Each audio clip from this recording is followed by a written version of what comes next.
In 1858, in Paris, the first of its kind flat suitcase was presented, named the Trianon,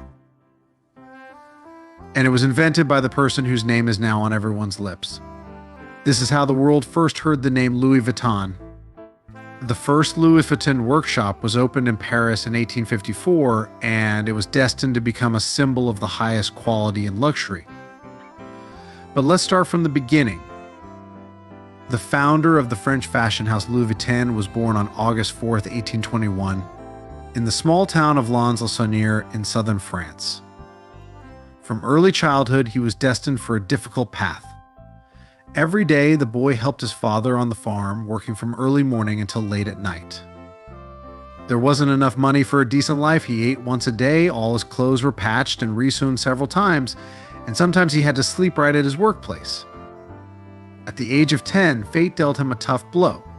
His mother died of an unknown illness, followed shortly by his father, and life turned out to be far from sweet and fairy tale-like. At the age of 13, in search of a better life, Vuitton left his father's house and set off on foot alone to Paris. He had to travel 470 kilometers of road into the unknown to reach Paris from his hometown, the city where all dreams come true. This little journey took the boy several years. Along the way, he stopped in small towns where he found odd jobs and food. He polished shoes, helped unload goods, worked in the fields, and simply sold flowers. Kind people helped him with shelter, fed him, and shared their life stories. It wasn't until the age of 16 that Louis Vuitton reached Paris. The first couple of weeks in the fashion capital were a real ordeal for the young man. He wandered the streets in search of work, sleeping wherever he could. Life was harsh with him until one day he saw a beautiful box in the window of a workshop, elegantly packed with items inside. Its shape, color, and curves attracted Louis so much that he dared to enter the shop to see all the beauty not through the glass window. The workshop was full of visitors. Louis immediately noticed that the workers were overwhelmed due to the large influx of people. So gathering courage, he approached the workshop's manager and offered his help. His persistence, determination, and most importantly, his desire to work did not leave anyone indifferent, and the next day, the boy became a full-fledged employee of the workshop Mission Miracle, one of the successful producers of boxes, chests, and packaging. It is worth noting that in 19th century Europe, box making and luggage packaging were highly respectable and popular crafts. Thanks to his perseverance, within a few years, Louis earned a reputation among the wealthy Parisians as one of the best practitioners in this field. At the age of 33, already a successful groom with a good income and status, Vuitton married 17-year-old Clemence Emily Perrault. Together, within a year, they opened their own workshop in one of the industrial suburbs of Paris as near as Sur-Seine. And in 1854, Louis opened his own workshop on Rue des Capucines near Place Vendôme. The sign on the main entrance read, "We securely pack the most fragile items," specializing in fashion packaging initially. Most of his work consisted of custom orders. For example, in 1856, one of the workshop's orders was to make chests for transporting ponies for one of the famous French circuses, Rancy. But all this did not quite satisfy the man. No, of course, business was booming, there was enough money and orders, but he was just one of hundreds of such masters. Louis was so good at his craft that he decided to do something that could make him famous and stand out. He thought long and hard, searching for options, because at first glance, everything seemed to have been invented before him. But he came up with a brilliant idea, and later this idea became a reality. In 1858, Vuitton introduced his revolutionary waterproof trunks to the world, rectangular shapes with rounded lids, using canvas for covering instead of leather. They became so successful that they defined the shape of travel bags for the next 70 years. The Trianon was the world's first suitcase with a flat lid that opened from the side. Previously, suitcases had a convex shape and opened from the top to prevent water from accumulating on the surface during rain. The Trianon, however, was lined with waterproof fabric, and its flat shape made it much more compact, allowing suitcases to be stacked on top of each other. The success of the new model was also due to the fact that people started to travel actively by railway. The convenience of the new accessory attracted the most affluent audience. It was an unreal success. Orders poured in for Louis by the hundreds, and news of this miracle. From the very beginning, the store's clients were well-off people who knew the value of quality and beauty.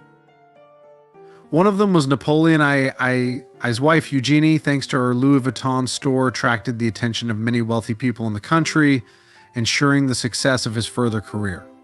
From that moment on, business swiftly climbed upwards. In 1867, Louis received a bronze medal at the international exhibitions in Paris for his contribution to society, as the whole world was now traveling with Louis's suitcases only. But everything wasn't as fairy tale-like and good as it seemed. In 1871, as a result of the Franco-Prussian War, the workshop was destroyed, and most of the equipment and tools were simply stolen. It was a difficult time for our hero, who had devoted all his efforts to developing this direction. He quickly took matters into his own hands and in a short period managed to restore production. The demand for his products was so high that in 1885, Vuitton opened his first store outside of France. The stores in London were particularly popular. After opening the boutique on the shores of the Albion Mist in 1885, the inscription Markel Vuitton Depose began to appear on each item, guaranteeing 100% authenticity. Louis was also forward-thinking here. It was difficult to counterfeit at that time. From 1857 to 1936, the fashion house's work was carried out by Vuitton and his son George, and in 1886 they jointly patented the spring lock, the design of which is still used today. All lock models were kept in workshops in case the owner needed another key. Louis dedicated himself to his beloved work all his life until his death. He invented and developed convenient handles for carrying trunks, locks, tried to change the corner inserts on suitcases, giving them a more elegant design. He had about 100 discoveries and innovations to his credit, many of which we use today and don't even realize were invented 100 years ago by a poor farmer's son. The great master died at the age of 70, and rightfully so. His legacy passed into the hands of his son George Vuitton. It was under him that the legendary monogram with flowers, diamonds, and the letters LV appeared in memory of his father. The first trunk with such an unusual design appeared back in 1897 and is still used to this day. The son of the legendary founder set himself a global goal. He decided that he simply had to do everything to elevate the brand to an international level. And he succeeded. Thanks to George, new stores opened in New York, Buenos Aires, and he opened the largest and most famous store in Paris, located on the Champs-Élysées. In 1901, the steamer bag was released, which became the prototype of modern backpacks. In 1925, at the request of Coco Chanel, the square bag was created, but the most in-demand women's bags, the Kipple models, appeared in 1930, which, by the way, were originally designed as bags for dirty laundry. This model remains one of the most popular even today. The leadership of the company passed into the hands of George Louis Vuitton, Gaston Louis Vuitton's son, Gaston Louis Vuitton, the grandson of Louis Vuitton. He, in turn, transformed the brand and made adjustments to its design. Under him, the legendary print became finer, and it could be placed on all products. Louis's descendants were not lacking in enterprise and opened brand boutiques all over the world. The 1970s were a period of relaunch and rapid development for Louis Vuitton. The company grew from 2 exclusive stores and 11 million euros in sales revenue in the early 1970s to 125 stores, yielding 600 million euros by 1989. In 1987, Louis Vuitton merged with another luxury and major brand, Moet Hennessy, forming a holding company called LVMH. Today, it owns more than 70 brands such as Christian Dior, Hennessy, Givenchy, Kenzo, and others. Louis Vuitton bags and suitcases are popular with many global stars and celebrities such as Princess Diana, Audrey Hepburn, Angelina Jolie, and Kim Kardashian. Interestingly, the technology of making suitcases has not changed since the first workshop. To this day, the body of the suitcase is made of poplar with corner protections and those same reliable locks.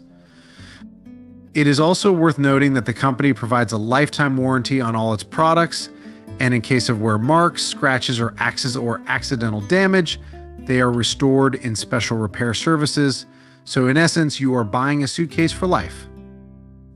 In 1989, control of the company was taken over by one of its major shareholders, French billionaire Bernard Arnault, and in 1997, the brand's creative director became Marc Jacobs. Thanks to him, the company reached a new level. He was the first to dress models in rugged men's boots and light silk dresses. Under his leadership, the brand released collections of men's and women's clothing and footwear, exclusive accessories, and jewelry. Each new show was a spectacle with models. In 2016, many Louis Vuitton boutiques introduced a collection of fragrances for women curated by Jacques Cavalier, and in 2018, a men's cologne was released. Starting from the summer of 2019, the company began producing a unisex perfume line, immediately capturing the hearts of all brand enthusiasts. Louis Vuitton bags are considered the most expensive in the world, ranging in price from $5,000 to $55. There are also Louis Vuitton contraceptives, each costing $65. The bags, clothing, and accessories that Louis Vuitton never sells wholesale or at discounts represent a perfect blend of classic and contemporary styles. Louis Vuitton was the first brand to use celebrities, singers, and actors as models in their advertisements. As of 2017, the net worth of Louis Vuitton's owner Bernard Arnault was estimated at $102 billion, placing him in the top 10 of the world's wealthiest individuals. The most notorious scandal leading to a legal case involved Britney Spears, Sony BMG, and MTV Online.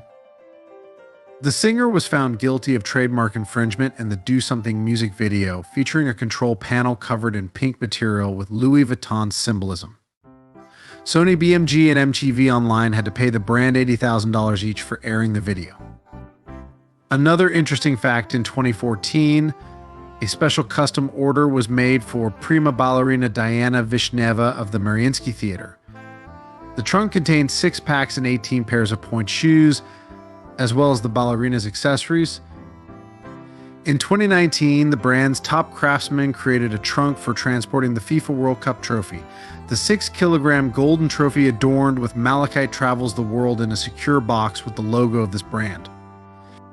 It's worth noting that the French fashion house can be easily recognized not only by its unique print and monogram, but also thanks to the amazing quality of its products.